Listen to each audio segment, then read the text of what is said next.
gentlemen, and welcome back to Tech Showdown. My name is Kevin, this is Teddy, and it's way too hot again for the jacket today, so we're going to leave it off. And today we're going to be doing a showdown with two value-orientated gaming mice, and we're going to try run through it a bit quicker than normal. So this is the Razer Abyssus, this is the 2014 edition. That's going to be going up against the Steelseries Kinzu V3. So you got to run through it a bit quicker because my mouse showdowns usually go on for quite long and I'm in a bit of a rush too, so we'll just jump straight into it then with the key specs, but I'm not going to leave anything out. So we'll start with the Abyssus then. So specs wise, it's coming with a 3500 DPI optical sensor. It's the one that used to be in the old Razer Death Adder, you know, the 3.5G one. Same sensor as that. Ambidextrous form factor, so it's only got the three buttons, your right, left click, and the click on the scroll wheel. 1000 Hz polling rate, up to 60 to 120 inches per second, or 15G acceleration. Lengthwise is coming in at 117 millimeters, or 4.6 inches. Widthwise, 64 millimeters, or 2.5 inches. And height-wise is coming in at 38 millimeters, or 1.5 inches tall. And weight-wise, it's 80 grams, which is a little bit on the lighter side. It's not too bad. It's pretty good weight. Now, looks-wise, well, you can tell already, this thing looks mighty plain if I've ever seen a gaming mouse. It's just black, the whole thing. I mean, it has the Razer logo, which lights up in green to kind of spice it up a little. And the texture's slightly different on the side. It's kind of like dotted and around the front as well. Just to, I don't know, spice it up a bit. But overall, it's pretty plain. I mean, that's what you're going to get. Design-wise as well, ambidextrous, it's pretty basic. But honestly, this, as I said multiple times, this isn't always a bad thing, because it's pretty much going to go with everything, aside from maybe the green might throw some people off, but I don't know, looks-wise, it's just pretty basic. Now, comfort. This is a really small mouse. I mean, you can see, if I put my hand next to it, I mean, my hand just goes miles over the end. So, and I got large hands, so it's not good in that sense for people with larger hands, because it is a very small mouse. But for people that do have small hands, it is quite comfortable. And if I use a different grip, you know, put my hand back, I still find it quite comfortable with my large hands. It's got a good width at the end, and it sucks in quite a bit in the middle, which is good. It gives it a real kind of like claw grip, you know, makes you want to claw grip a lot with it. And weight-wise, it's really solid. But honestly, yeah, I just thought it was pretty good as far as comfort goes, but it is quite small, so if you have large hands, it might feel a little bit funny having a mouse that small. Now, when it comes to accuracy and sensitivity, as I said, it has the same sensor as the old Death Adder, which I thought was really good. Let me move this, there we go. So that's really solid. It's just a great performer, the sensor. I have absolutely no issues with it at all. 3500 DPI max might not be enough for some people, and everyone goes crazy when I said that, and I mean some people, like a small minority of people, that might not be enough. I know for the majority of people it'll be plenty, so I'm just putting that out there. But yeah, it's very accurate, it was great in all the games I did. The sensor is just fantastic in them. I honestly don't have any issues with it whatsoever, just a really good job. Now, buttons and scroll wheel. Now this is where it went a little funny with it. So the two buttons, the right and left click, have a lot of travel on them. So you might think, well, that's, you know, pretty good. The problem is that it just feels like a bit too much, and there's not really enough feel there. You know, you want a certain bit of stiffness so you get a bit of feel, and this doesn't seem to have it. And for some reason, I don't know what it is. It might just be this one that I have. The quality seemed to be lacking a little bit. I don't know what it was. It just felt really like tinny, like it made really springy type noises. It just didn't seem, the switches and the right and left click, to be that good. However, the scroll wheel was absolutely fantastic. It was just excellent. It's very light. It's very easy. You know, it's like it still gives good feel. So it makes up for it with an absolutely excellent scroll wheel. It has Razer Synapse as well for its software. We're not going to get into the software. It's just going forever. But basically, to sum it up, Razer Synapse has good customization. Very easy to use, but requires like 10 billion updates all the time. You run it, and every time you turn on your computer, it's like, it needs to update. I just don't understand why they need that many, but whatever, it's there. So to sum it up, the Razer Abyssus 2014, Great for small hands and people that use most likely a claw grip. And comfort wise, it's also pretty good. The sensor is absolutely fantastic, just a real solid all-rounder. I have no complaints here when it comes to the sensor. But as I said, maybe the 3500 DPI or CPI might not be enough for those people running big 4K displays and other things that require really high DPI. The buttons are pretty average though. There's a big letdown with this. The right and left click, I was not much of a fan. Honestly, I didn't think they were that good. But the scroll wheel was absolutely fantastic.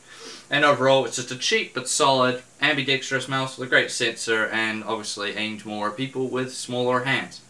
Now, with the Abyssus done, let's talk about the Steelseries Kinzu. And this thing was quite interesting. Let's just scroll it out a little bit. Where are we? Oh, there we are.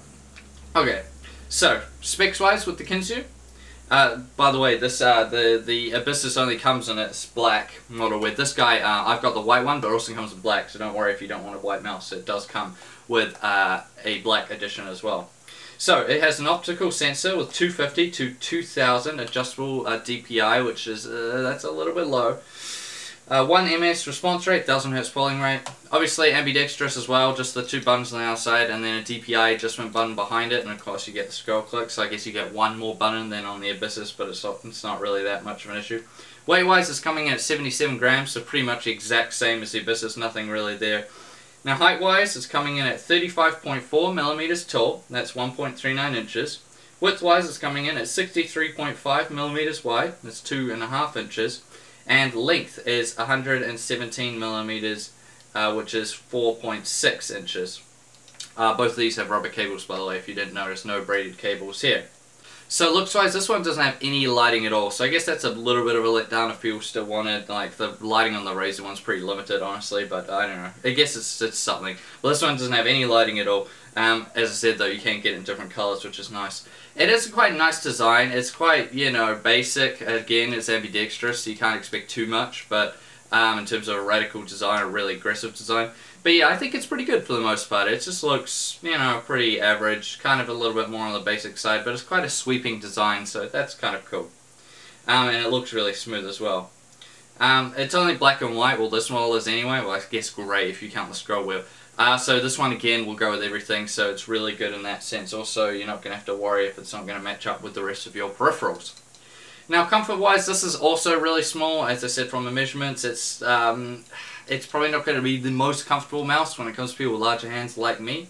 In saying that, using these back to back, this one has a bit more of a like low profile feel to it. It's kind of hard, that's the best way I can put it. It's got a nice overall finish and it feels really smooth, and comfort wise it still is very good. It's very hard to kind of describe. It feels a bit more straight lined than the Abyssus, like it doesn't kind of curve in and out the same way. So there's that side of it. But honestly, comfort wise, I can't call it either way. Both of these mice are both, you know, going to be very good in terms of comfort. So I can't really say either way which one is more comfortable in this area. Now, accuracy and sensitivity. So the sensor in this guy was a bit of a letdown, honestly. The DPI didn't go high enough for me. Usually when it comes to gaming mice, I use my DPI, it's usually at a 3000. That's where I like it. And people, you know, you might think, well, it's strange, it's so high. Actually, the majority of my friends use high DPI as well. You know, most of them are all around the 3000 mark. A lot of us really like it. Especially with monitors getting big, resolutions getting higher, you're going to see higher DPIs for people that are going to be using 4K displays and all that. Anyways, so using this absolutely maxed out in its DPI setting, it wasn't that good. It didn't feel that accurate. It felt a bit skippy, like jumpy. It just didn't feel like the sensor was smooth in its tracking. I wasn't a fan of it. I didn't think it was that good, honestly. So the sensor in this was a bit of a letdown, especially compared to the Abyssus, which has a much better sensor in it. Now the buttons and scroll wheel, this is where it makes up for it. Now the buttons are absolutely fantastic. They're a bit less travel, but they're a lot stiffer. They just feel a lot more refined, which is a lot better. You have a lot more confidence in them. I really like them a lot better. The scroll wheel is a bit stiffer than the Abyssus, so it gives you a bit more feel, but it's a little bit too stiff for me personally. I kind of like the Abyssus one a tiny bit more, but there's not that much difference between them. So buttons wise, it really wins in the sense that the right and left click just feel quite a bit more defined. They just feel that bit better. So yeah. Additional features as the Steelseries engine, which I'm not going to get into. Both softwares are pretty good, you know, they're pretty standard. These things aren't that complicated, so I mean they don't have lots of programmable buttons or other things. They're just pretty basic. So in conclusion then, the Steelseries Kinzu V3, I think it's better looking than the Abyssus. Personally, I think it is, but only slightly, maybe by like 5% better looking. So yeah, but they're both pretty basic. I mean, this isn't going to blow anybody away. They're not that extravagant of gaming wise, and they're ambidextrous as well. So as I said before, they can't go that crazy with it. It's very good in terms of comfort. Both of them are. Honestly, they're really good, especially if you're with small hands. If you've got light hands like me, they're probably not going to be that ideal. They feel very small in your hands, but with people with small hands, they're going to suit you just fine, or medium-sized hands, that'll do you just fine. The sensor in this was a massive letdown. Honestly, I didn't think it was very good at all. Maybe users that have very low DPI settings, I like to run around the like 600, 800 mark, or less than 1,000. Then it'll probably do you just fine. That's what I hear, you know, people saying that on the lower DPI settings it's a lot better. So yeah, maybe it's just that. So yeah, for those people out there, it'll probably still be pretty good if you run very low DPIs like that. The buttons are fantastic, very good travel, really nice. The scroll wheel was also good, but not as good as the Abyssus in my personal opinion. So, who am I going to call it then? The Abyssus or the Steelseries? Now these are both hovering around the same price, remember.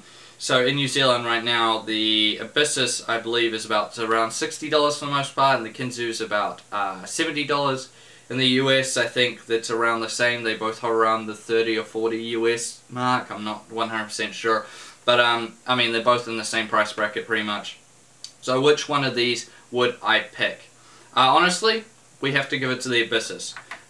It's just a better all-rounder, maybe be like slightly bit not as good looking in my personal point of view than the Kinzu, but the sensor's a lot better. The buttons might not be as good, but they're not that much worse. But the excellent sensor just makes up for everything. It has a great scroll wheel, and overall I'd say it's the better mouse and the one I would pick over the Kinzu. However, in saying that, I would only say it's like 5, maybe 10% better if I was being super generous. So honestly, that's the one I would pick. But real talk, my consumer advice, real quick. If you're going for a cheap mouse and your main game you play is MOBAs, so you're playing lots of League, lots of Dota, or games like that, honestly, I wouldn't go for either of these. Go with the Logitech G302. Much better. Much better. Honestly, it's just, that's the one I personally use, if you haven't noticed. That's the one I really like. Oh my god, when you use that G302, the buttons are just absolutely fantastic. They are so good, the buttons. And they're just, overall, it's just a better mouse than either of these two. So that would be my advice. But if you're just going to pick out of these two, then I'd go for the Abyssus. And these are better for small hands. G302 is not so good for the small hands. You need bit bigger hands, I think, because it gets very wide towards the end there. Anyways, that's going to round out this video. I hope you guys enjoyed it. I'll have some more content for you very soon, as always. So please subscribe to Tech Showdown if you haven't already, so you catch those videos as soon as they drop. I thank you all for watching. I'll see you guys next time.